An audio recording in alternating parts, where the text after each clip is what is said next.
cant ak ngërëm ñeel na leen yéen ñi safoo site internet bii di RTV Dakar li gën a fës ci bopp xabar yi nag dañu koy door rek mouvement d'humeur yi nga xamante ne nemmeeku nañ ko nag ci kaso ci Sénégal ginnaaw Sikicoor niki tey jii nag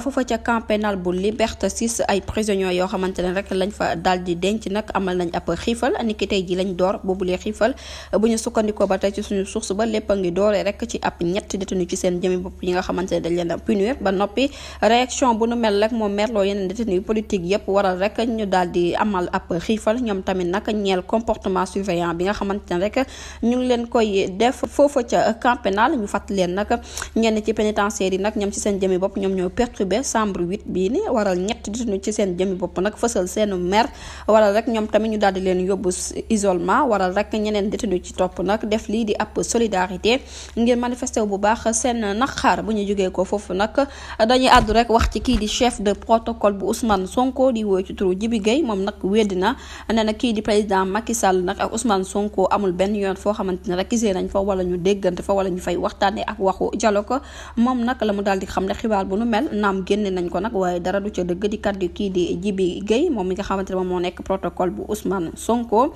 ba tey rek la mu daal di xam ne mu ne nag ab protocole du tàmm bari wax waaye léegoo lekk situation yu nu mel faw rek nga daal di génn wax li nga xamante ne rek moom mooy ab dëgg ji nee na nag nit ku ci mel ni Serigne Bara Dolly moom ci jëmi boppam rek ñaareel day wax ay kaddu yoo xamante ne rek